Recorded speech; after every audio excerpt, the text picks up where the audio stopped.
You ever notice how some people just seem to get respect everywhere they go, while others, no matter how hard they try, keep running into the same walls with the same difficult people? Here's what nobody's telling you. It's not about charisma, it's not about luck, and it sure as hell isn't about who's nicer or more deserving. The uncomfortable truth is that people are responding to something you're broadcasting before you even open your mouth, and most folks are completely blind to the signal they're sending out. You think you're dealing with difficult people, but what if, and stay with me here, what if they're just mirrors reflecting back the exact assumptions you're holding about them? Sounds crazy, right? Maybe even a little offensive. But what if the reason your boss never seems satisfied, your partner stays distant, or that friend keeps flaking isn't about them at all? It's about the invisible role you've been casting them in without realizing it? Here's the part that's gonna either set you free or make you want to argue with me. You've got this hidden power of mental telepathy working 24/7, and it's way more real than anything they taught you in school. You're not just thinking thoughts in isolation. You're transmitting frequencies that people pick up on and respond to automatically. When you assume someone's gonna be difficult, you're essentially handing them a script, and they perform it flawlessly. When you expect disappointment, you magnetize it right to your doorstep. But flip that assumption. Genuinely shift what you're expecting from people, and watch them transform right in front of your eyes without you saying a single word. No convincing, no debates, no drama. Just a quiet shift in your inner world that reorganizes your outer reality. In the next few minutes, I'm going to show you exactly how to stop being a victim of this process and start being the conscious director of it. Because once you see how this works, you'll never look at another human interaction the same way again. You know, there's this fascinating thing that happens every single day, and most folks don't even realize they're doing it. Every time you're about to meet someone, whether it's your boss, your spouse, or that barista who always seems grumpy, you're actually dressing them up in invisible clothes before the interaction even starts? Yeah, you heard that right. You're playing fashion designer in your mind, picking out attitudes, moods, and responses for people like you're choosing outfits from a closet. The wild part? They tend to wear exactly what you've picked out for them. It's like you've got this secret power to decide who shows up, the supportive version or the difficult one, and most people are walking around completely unaware they're holding the wardrobe. Here's where it gets real interesting. Let's say you've got a coworker named Sarah who's been short with you lately. Before your next meeting, you're probably thinking, ugh, here we go again. She's gonna be difficult. Guess what? You just handed her the difficult outfit, and she's gonna wear it beautifully. But what if, just what if, you paused for 10 seconds before walking into that room and thought, you know what? Sarah's actually gonna be helpful today. She's in a good mood. Sounds too simple, right? Almost ridiculous. But here's the thing. You're doing this mental dressing anyway, so you might as well choose the outfit consciously. The universe doesn't care which one you pick. It just mirrors back what you've selected. Now I want you to try something practical right now, something that'll blow your mind if you actually do it. Before your very next interaction with anyone, and I mean anyone, pause and ask yourself, what role am I casting this person in right now? Are they the villain, the skeptic, the supporter? Once you've identified that label, consciously flip it. If you've been seeing your teenage kid as rebellious and difficult, switch the label to going through growth and becoming independent. If you've labeled your manager as impossible to please, rewrite it to appreciates quality work and wants the team to succeed. This isn't about lying to yourself or being delusional. It's about recognizing that you're already assuming something. So why not assume something that actually serves you? Remember this phrase like it's tattooed on your brain. First, I vest by inside. You dress them internally before they ever show up externally. And that's where your real power lives. Here's something that'll shake up everything you thought you knew about how life works. Every single assumption you repeat in your mind, every belief you hold about someone, every expectation you carry into a situation, it's a seed, plain and simple. And just like a farmer who plants corn can't expect tomatoes to grow, you can't plant assumptions of distrust and expect loyalty to sprout up. The universe operates on this impersonal law that doesn't care about your sob story, your past, or how justified you feel.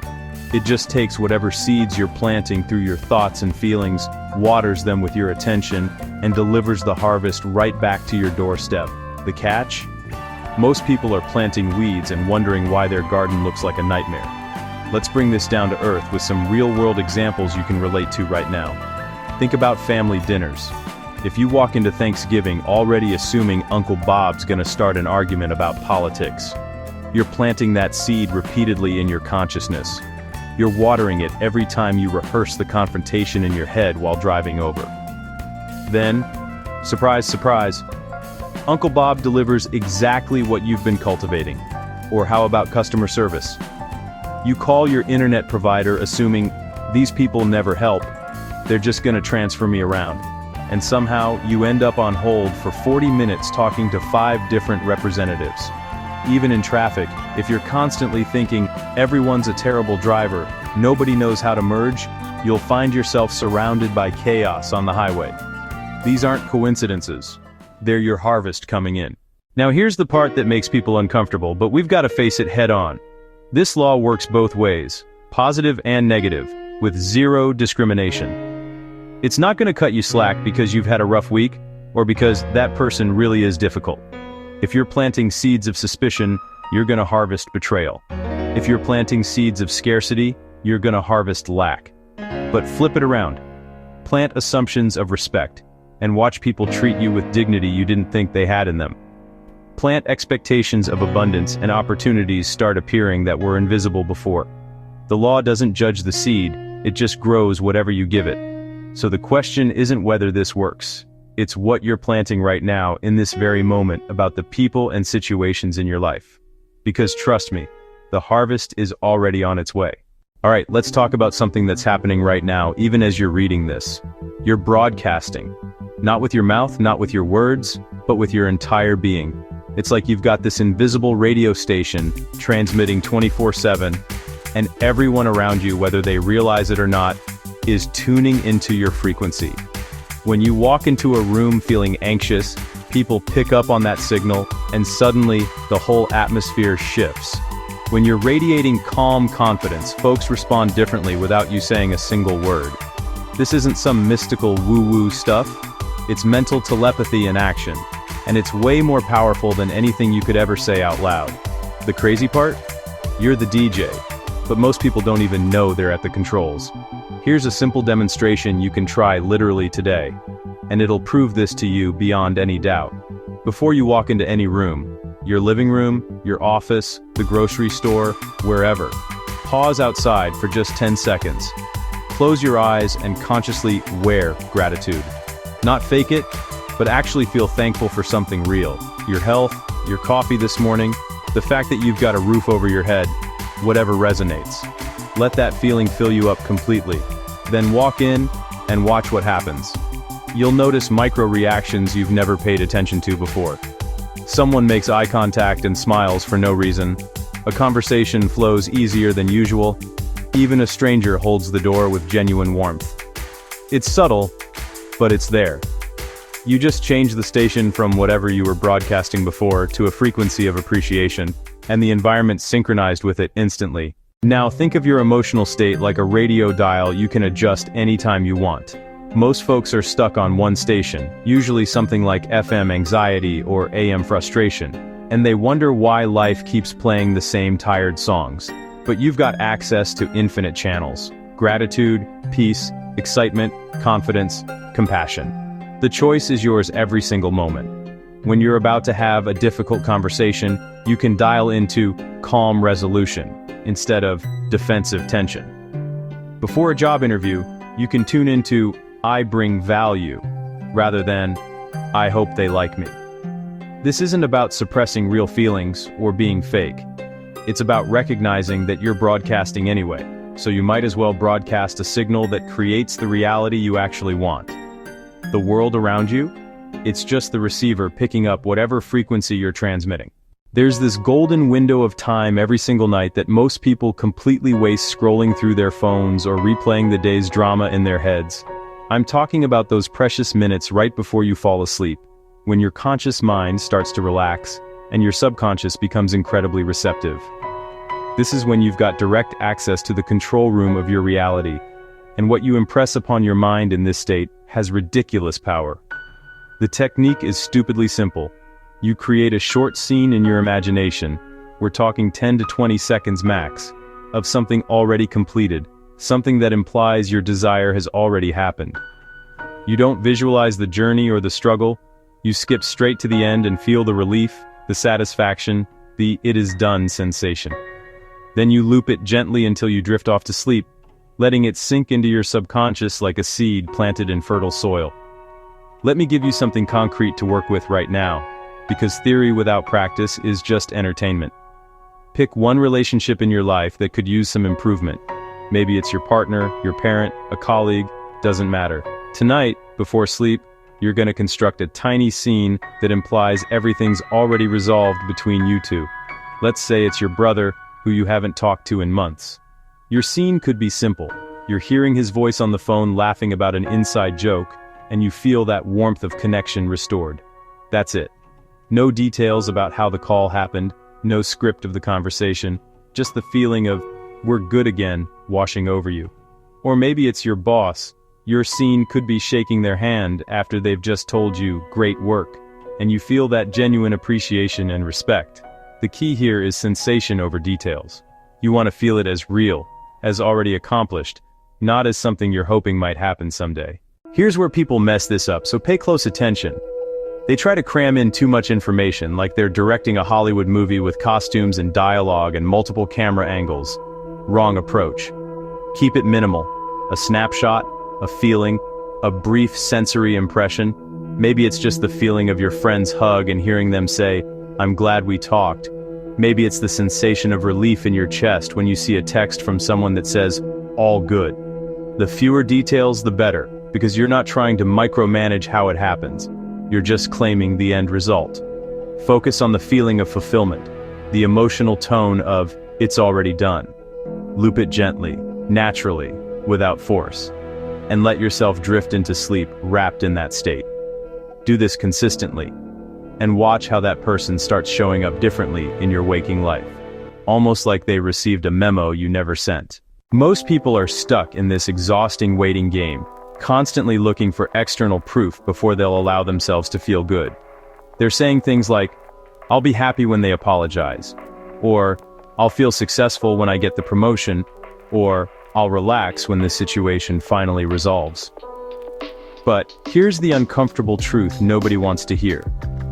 If you're waiting for the outside world to change before you change your inner state, you're going to be waiting forever.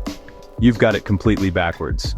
The whole game flips when you realize you don't need permission from reality to occupy the state you desire right now. Not tomorrow, not when conditions are perfect, but now. Living in the end means you stop waiting for the signal and you become the signal.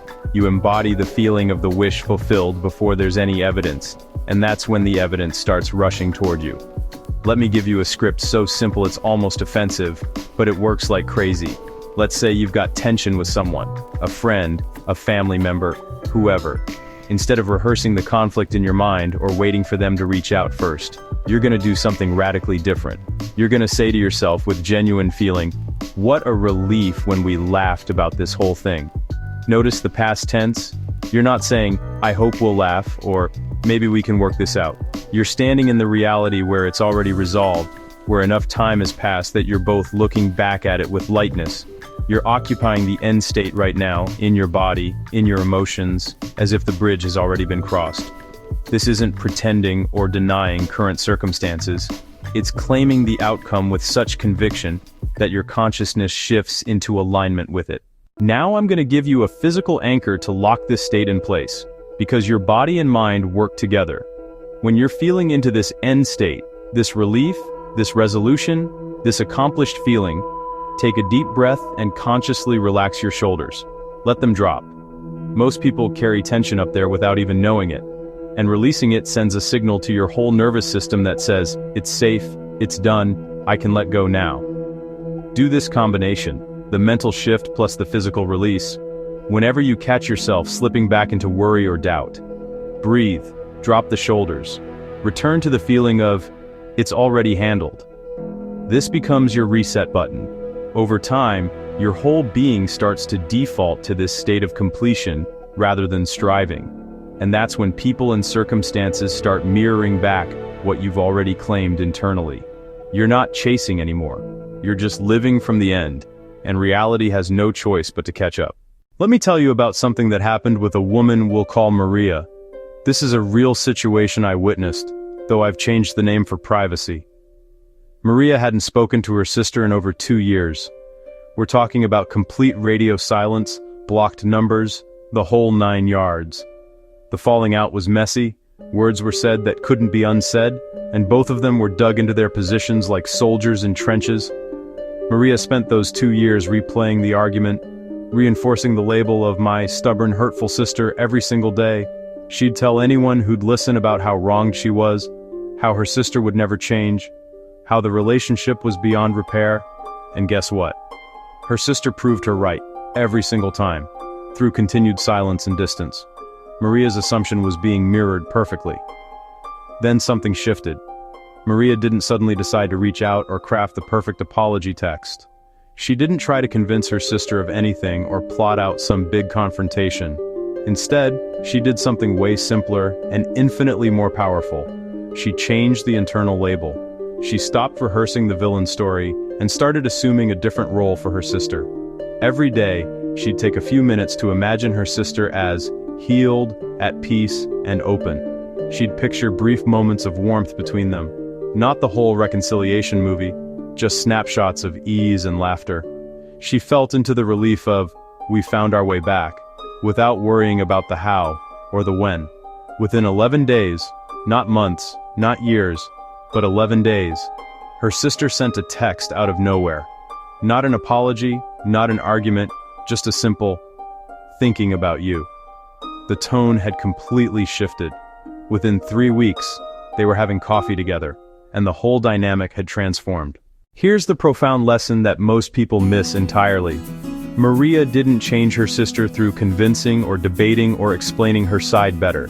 She didn't wait for her sister to come around or see the light.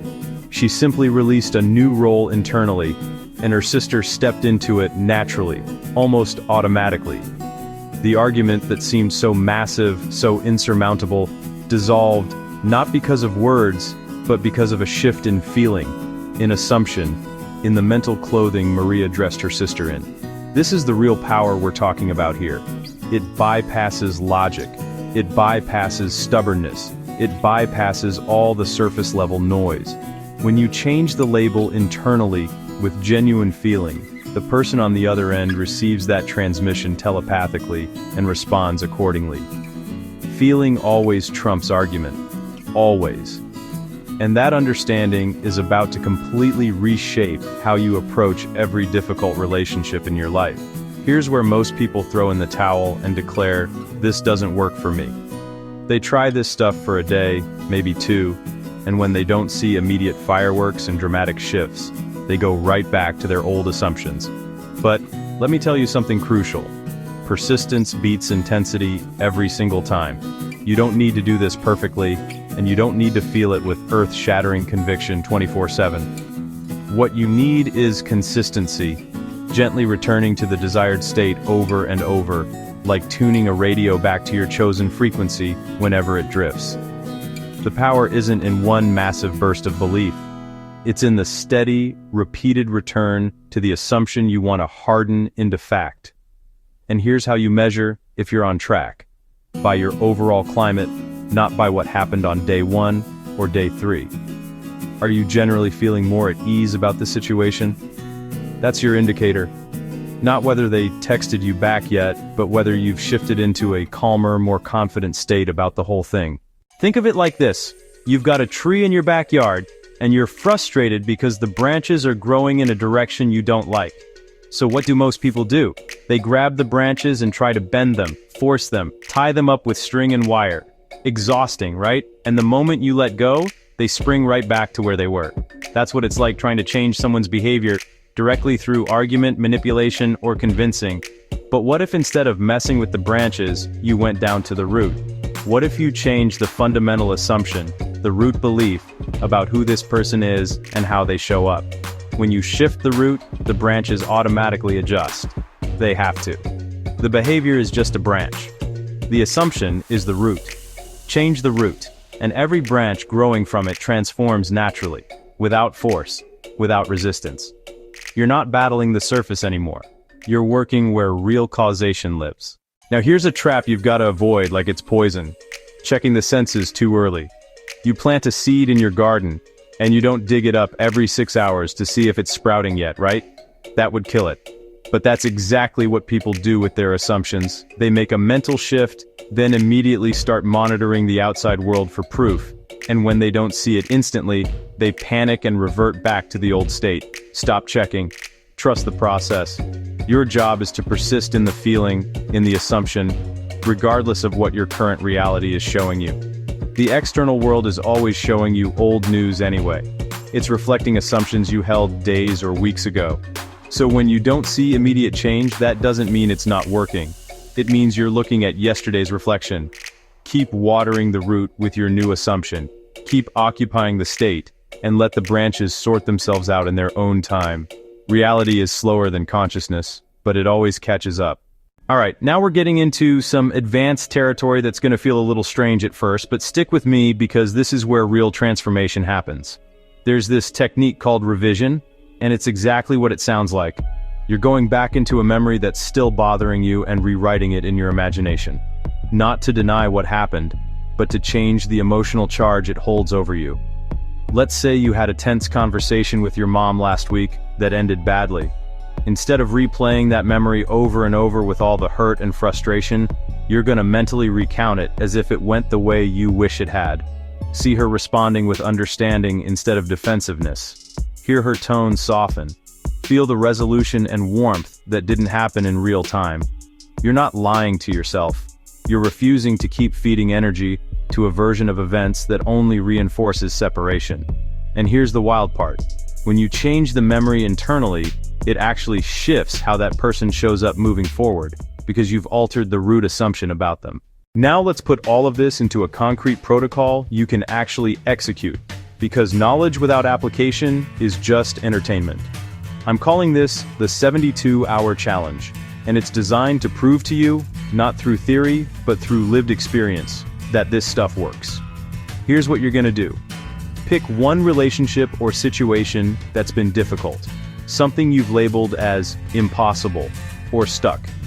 It could be a colleague who rubs you the wrong way, a family member who always criticizes you, a friend who's been distant, whatever's been nagging at you.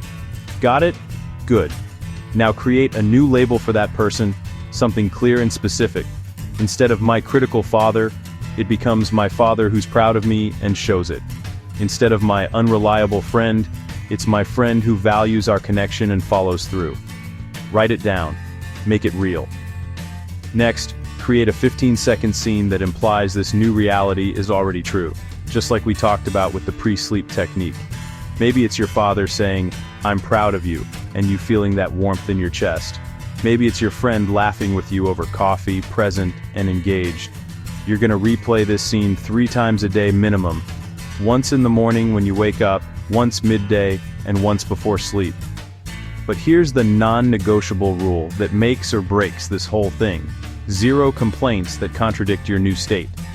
You don't get to run the scene in the morning and then spend your afternoon telling someone how difficult this person is.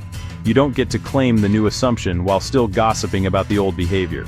That's like planting seeds and pouring poison on them at the same time.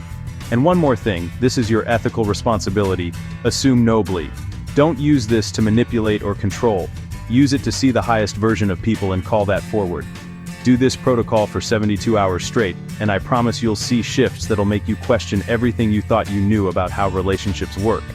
So, here's the real question. What are you gonna do with all of this? Because you can watch this video, nod your head, think that's interesting, and then go right back to blaming people for how they show up in your life. Or, you can actually apply this and watch your entire reality shift in ways that'll make you feel like you've been living with superpowers you never knew you had. This isn't theory anymore. You've got the 72-hour protocol, you've got the pre-sleep technique, you've got the physical anchors and the mental shifts. The tools are in your hands. The question is, are you bold enough to use them? Are you willing to take responsibility for the fact that you've been unconsciously dressing people in roles they never asked for, and that you have the power to change that starting right now? Let me ask you something that might sting a little. What if that difficult person in your life isn't actually difficult at all? What if they're just wearing the costume you've been handing them every single day? What if your assumptions about them, your expectations, your labels, your mental rehearsals, have been the invisible prison keeping both of you stuck? And what if, by changing nothing but your inner dialogue about them, you could set both of you free? Think about it. Who's the one person you've been labeling as impossible, stubborn, or unreliable? Can you even imagine what your life would look like if they started showing up completely differently? Because that's not fantasy. That's what happens when you shift the root assumption and let the branches follow. Here's your move. Pick one person today. Just one. Apply what you learned here for 72 hours with genuine commitment. No cheating, no complaining, no contradicting your new state. Document what happens. Watch how they change without you saying a word. And when you see it work, when you feel that shift happen, come back and tell me about it in the comments. I want to hear your breakthroughs, your holy crap moments, your proof that this isn't just talk. And listen, if you're serious about mastering this, about understanding how your consciousness shapes every single thing in your reality, you need to subscribe to this channel and hit that notification bell, because we're just getting started. There's so much more to unpack about assumptions, manifestation, and the hidden mechanics of reality that most people will never discover. Don't be most people. Click that button, stay plugged in, and let's keep going deeper together. Your reality is waiting for you to claim it. Now think of your emotional state like a radio dial you can adjust anytime you want. Most folks are stuck on one station, usually something like FM anxiety or AM frustration, and they wonder why life keeps playing the same tired songs. But you've got access to infinite channels: gratitude, peace, excitement, confidence, compassion. The choice is yours every single moment. When you're about to have a difficult conversation, you can dial into calm resolution instead of defensive tension. Before a job interview, you can tune into I bring value rather than I hope they like me. This isn't about suppressing real feelings or being fake. It's about recognizing that you're broadcasting anyway, so you might as well broadcast a signal that creates the reality you actually want. The world around you, it's just the receiver picking up whatever frequency you're transmitting.